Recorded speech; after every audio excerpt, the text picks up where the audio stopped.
is a process of decisions podcast.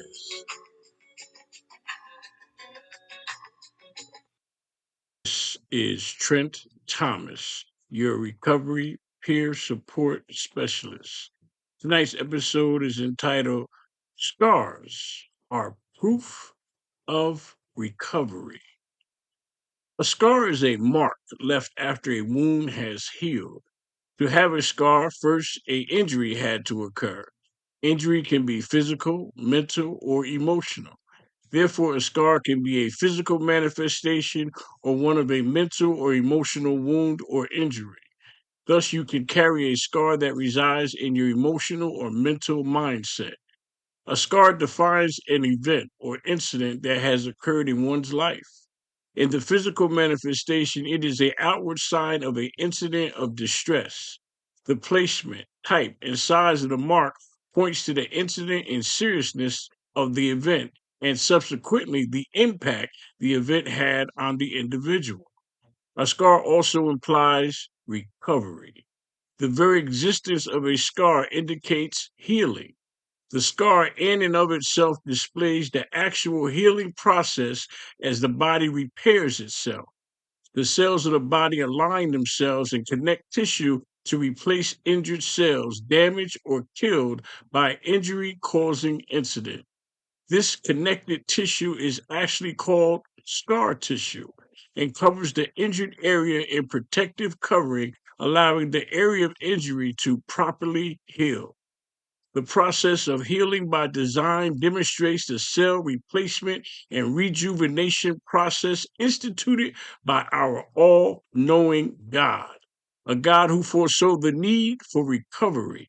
Man was created to recover, to fall down or make mistakes, learn better, and then do better, to recover and then continue to live. The actual healed, scarred physical entity is actually just as good as the original injured part. Recovery and the scar are part of our human design presentation by a loving and all knowing God. God certainly knows what we know not. This is forthcoming and revealing how we heal. The need for and existence of scars serve as a reminder of past injury, of a past drama, a past negative event that we survived, a past hill we climbed, a past valley we crossed. Physical scars are visual reminders of events we navigated and recovered from. However, we also have hidden scars, scars that are not visible by just looking at a person. Mental and emotional scars exist at a depth not visible by just looking at one's physical appearance.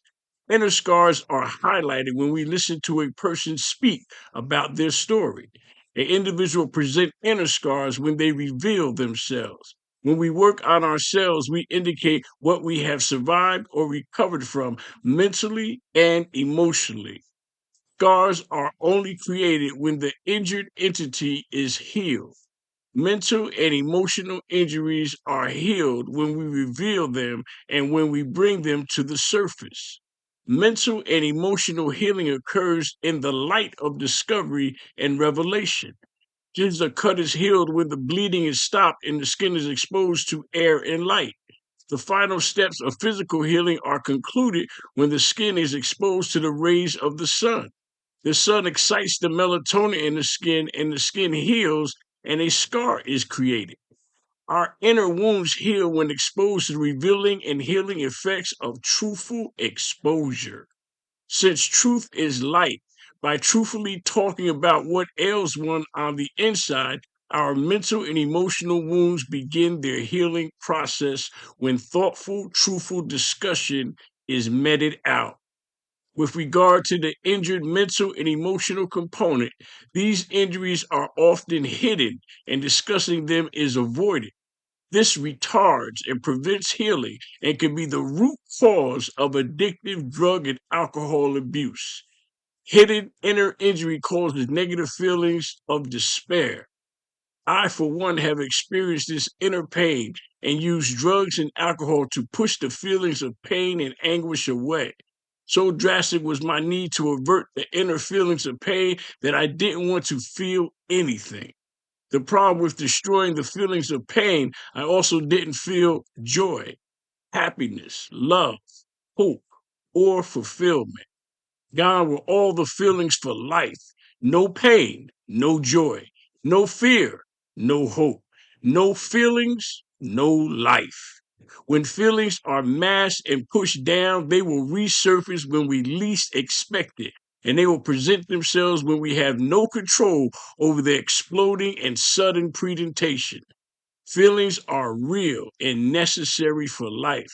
Feelings enrich life and add meaning to our existence.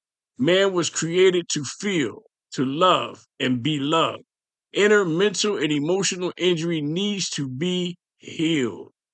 Unhealed mental and emotional injury robs us of feeling and places us into anxious emotional instability. Healing is required. Healing begins with revealing. In order to recover, one must uncover. Healed injuries leave scars. These scars are reminders of our journey into recovery. Recovery is a progress, not perfection. Progress is defined by beginning and then repeatedly doing better. Over and over, each and every day, one decision at a time. Recovery thus is making the next right decision each and every day, one day at a time. Recovery is a process of decisions. The recovery process is a process of healing. Healing presents scars. Scars are proof of recovery. This is Trent Thomas on a Process of Decisions podcast. Please leave your informative, transformational comments on transnetrecover.com/podcast. And please feel free to follow me on Facebook and Instagram. #TransNetRecover. Thank you.